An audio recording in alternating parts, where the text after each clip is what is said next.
Today, the European Parliament buildings in Brussels, it's kind of an historic event really for fathers, because parental equality are representing Ireland at the inaugural meeting of the Platform for European Fathers, which is an emerging NGO platform at EU policy level, which will promote and lobby on behalf of fathers' organisations throughout the 27 member states of the European Union.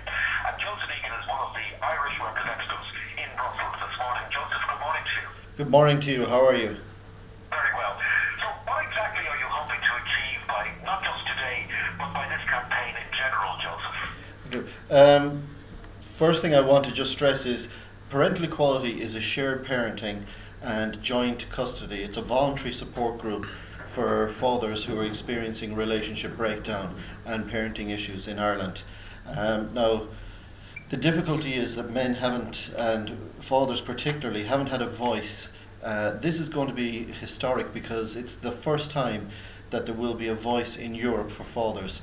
Today we expect 15 different countries to be represented, and the meeting starts in the European Parliamentary buildings at 4 o'clock today, and we hope by 7 or 8 this evening to have a group organised, and will be an umbrella organisation for starting with 15 countries.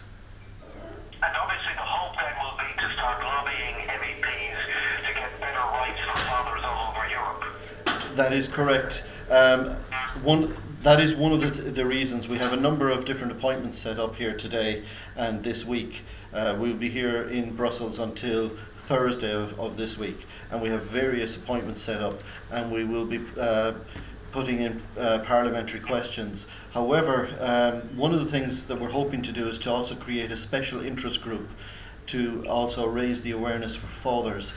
Now, this is something that doesn't exist for fathers, and this voice for fathers is actually something that's really, really necessary to raise all of the issues that fathers in Ireland are experiencing, particularly when they have relationship breakdown.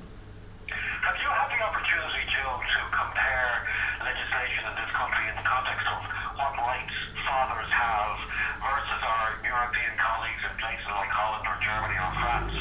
We have, and funny enough, even in Ireland, our legislation varies. The procedures within our courts vary from different districts around Ireland. But in Europe, the legislation for men varies differently. Now, the ultimate outcome would be to have a European-wide family procedure and to have similar laws concerning families across all of Europe, starting with shared parenting being the number one objective. One of the things I will say to you, this is historic because this is actually, there have been other get-togethers, but this is really the first opportunity for us to do some form of an audit and a thorough comparison as to, you see, Ireland while we have laws, I want to stress that the actual laws are one thing, but what happens in court is a completely other practice. So the audit of what the law is and the audit of what actually happens when a father goes into court is a completely different outcome. So that is another opportunity we'll be actually doing today and starting off. Now, today is the formation, but it will be opening up future possibilities for further meetings, and it's quite possible that a number of the delegates will be attending our meeting coming up in November. We're having a conference in Ireland in November, and there's a lot of interest from the other groups, particularly the Hungarians and the Greeks, of coming over to visit our conference this November. Now, this obviously has huge repercussions. Hopefully, your hope is that down the road, today is the start of what will probably be a very long and arduous road in many ways, Joseph. But at the end of it all, what would you like to see achieved for fathers in Ireland who aren't getting to see their sons and their daughters because of marital or relationship breakdown? Okay, well, one of the things I personally would like to see is that we have a shared parenting objective, that when relationships break up, that we immediately look for a word called parity of esteem.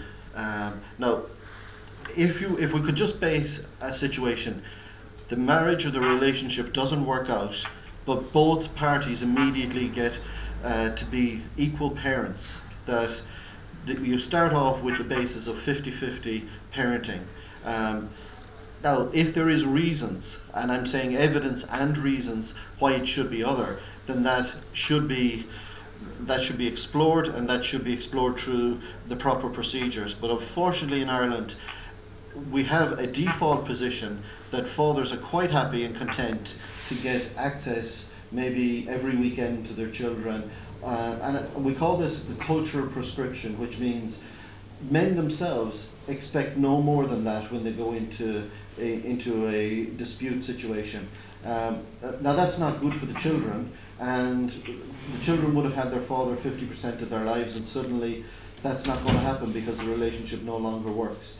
It would be great to see an automatic 50-50 shared parenting, and that's what parental equality does represent, and that's what most fathers who go to court, the reason they go to court is to fight for their children. They don't have any other objective. Property isn't really important at the end of the day. Any other issues aren't important. Pardon me? Is maintenance important? Well, if you have a situation with 50-50 parenting, then the children are with you one week and with the mother the other week, or whatever arrangement that is actually worked out between both parents.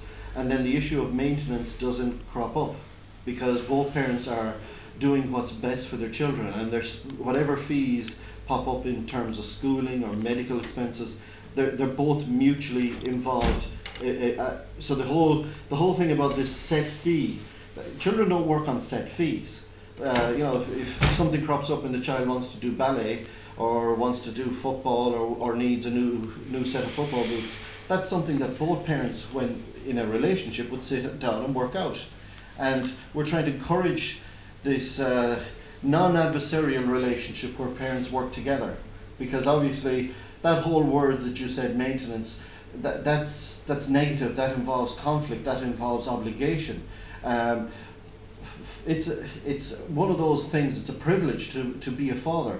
I mean, there's nothing more fantastic than seeing your child make their first steps. There's nothing more fantastic of the innocence of a child when they blow bubbles and they get all excited, and there's nothing in this world that gives more pleasure than actually being a parent. So I don't really want to focus on issues of maintenance, because as you can see, that's the wrong end of the spectrum for all of us. This shared parenting objective is in theory great, but we don't live in a world that's perfect, and that every relationship has different connotations and different problems. I agree with that, and unfortunately many of our members, because we're connected with a national organisation called the Men's Support Groups of Ireland, which is an umbrella organisation representing up to 33 different men's groups and support groups for fathers around the country. Our members, 4 out of 5 people who lose jobs now are fathers, and there is a huge problem with fathers being unemployed. They're now at home, they're looking after the kids, they're very much involved in their children's lives. If the relationship breaks down, because first of all there is stress on the relationship with the loss of the job, and then if the marriage breaks up as well, suddenly the father finds himself that he's not even allowed to be part of his children's lives, and he has no job. So it's a quite complicated situation, and I would love to see a society mind shift to realizing that fathers are very capable, and there is no reason that fathers can't be equally part of their children's lives. And particularly nowadays, because of the current economic climate, I think this is an excellent opportunity for us to change our mindset away from the fact that it would be the mother only, because most families rely on the mother's income right now. Well, as you say, today is historic in so far as you say, Ireland will be there along with all the other 27 EU member states to form this umbrella group, and the work will begin. Thank you very much, Joseph, for talking to us, because I know you've got a busy day ahead, so thanks for taking the time. Thank you very much for your time. God bless. Thank you.